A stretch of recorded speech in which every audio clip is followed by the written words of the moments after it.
Israel और फिलिस्तीन के बीच विवाद अब और भी बढ़ता नजर आ रहा है। आपको बता दें, जहां एक तरफ एक शक्तिशाली देश जो कि लगातार फिलिस्तीन के गाज़ा पर हमले कर रहा है, एयर स्ट्राइक कर रहा है, और दूसरी तरफ अपनी थल सेना भी इजराइल ने उतार दी है, और वहीं अब पानी के रास्ते भी गाज़ा को पूरी तरीके से इजराइल घेरने में लगा हुआ। लगातार औरतों और बच्चों पर भी बम गिराए जा रहे हैं। आपको बताया जा रहा है कि अब तक 197 फिलिस्तीनियों की मौत हो चुकी है, जिसमें से कई औरतें और बच्चे भी शामिल हैं। इजराइल लगातार बीते 24 घंटे से रुक कर एयर स्ट्राइक कर रहा है। वहीं इजरायली थल सेना भी अब गाज़ा के क्षेत्रों में घुस चुकी है, और अब इजराइल पूरी तरीके से गाज़ा पर हमला करने की तैयारी, एक तेज जंग की तैयारी कर रहा है, जो इजराइल की मंशा को साबित करता है कि इजराइल अब क्यों और कैसे फिलिस्तीनियों को और ख़ास तौर से गाज़ा के लोगों को इतना शिकार बना रहा है। हालांकि गाज़ा से हमास भी लगातार इजराइल पर रॉकेटों की बारिश कर रहा है। जो इजरायली आयरन ड्रोन है, मिसाइल डिफेंस सिस्टम, वो भी फेल साबित हो रहा है। ज़्यादातर मिसाइलें जो है वो इजराइल के क्षेत्रों में भी, इजराइल के शहरों पर भी गिर रहे हैं, जिससे इजराइल को भी नुकसान का सामना करना पड़ रहा है। लेकिन इजराइल ने ठान रखी, इजराइल के पीएम नेतन्याहू ने कह दिया है कि ये लड़ाई अब जारी रहेगी, ये लड़ाई आखिर कब रुकेगी। हालांकि मुस्लिम संगठन OIC ने भी अब इजराइल की निंदा की है। कल हुई बैठक में सबसे पहले जो सबसे कड़ी प्रतिक्रिया दी वो तुर्की की तरफ से आई। तुर्की ने इजराइल को जंग खत्म करने की चेतावनी दे दी। वहीं चीन की भी प्रतिक्रिया लगातार इजराइल के खिलाफ देखी जा रही है। लेकिन आपको बता दें, वहीं OIC की बैठक में कई और देशों ने भी, जो मुस्लिम संगठन है OIC, कई और देशों ने भी इजराइल के इस हमले की निंदा की। आपको बता दें क्या है ये पूरा मामला और क्यों इजराइल इतना गुस्से में दिखाई दे रहा है। आखिर क्यों इजराइल मासूम बच्चों के ऊपर बम बरसा रहा है, क्यों महिलाओं के ऊपर इजराइल बम बरसा रहा है। इजराइल, आपको बता दें, पहले इजराइल कोई देश ही नहीं हुआ करता था।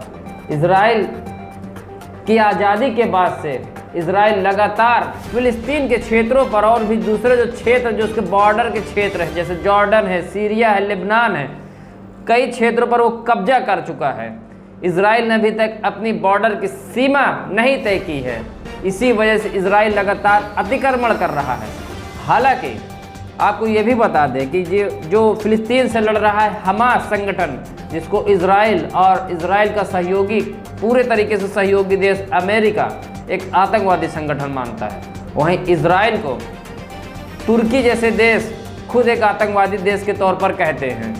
लेकिन आपको बता दें, जिस तरह से इजराइल लगातार मासूमों पर बम बरसा रहा है, लगातार गाज़ा की जो बड़ी बड़ी इमारतें हैं उस पर बम बरसा रहा है, यहाँ तक कि कुछ भी नहीं छोड़ा जा रहा है। लगातार इतनी ज़्यादा बमबारी इजराइल की तरफ से, इतनी ज़्यादा एयर स्ट्राइक की जा रही है कि पूरी तरीके से रोड में भी बड़े बड़े गड्ढे हो गए हैं, जहाँ से जो भी घायल हैं उन्हें अस्पताल नहीं पहुँच पा रहे हैं, वो बीच में ही दम तोड़ दे रहे हैं। कई सारी ऐसी भयावह तस्वीर सामने आ रही है। हालांकि कौन जीत रहा है, कौन हार रहा है, आपको बता दें 2014 में भी इजराइल और हमास के बीच ऐसी ही लड़ाई छिड़ी थी।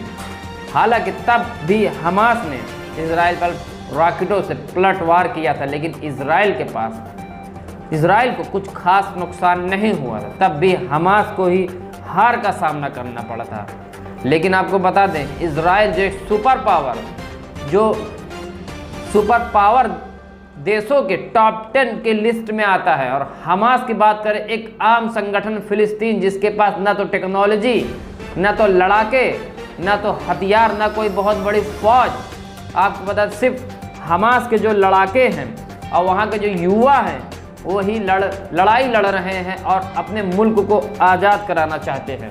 लेकिन आपको बता दें, लगातार इसमें बड़े मुल्कों के भी दखल देना शुरू हो गया है। लेकिन सबसे बड़ी बात यही है कि इज़राइल पूरी तरीके से गाज़ा को तोड़ना चाहता है। हालांकि ऐसी भी तस्वीरें सामने आ रही है कि लेबनान की तरफ से, सीरिया की तरफ से भी कुछ रॉकेट इज़राइल पर आकर गिरे। अगर जंग जल्द से जल्दी नहीं रुकी तो ये एक बड़ा रूप धारण कर सकती है और भी कई बड़े देश इसमें शामिल हो सकते हैं। अगर ऐसा हुआ तो कुछ भी हो सकता है।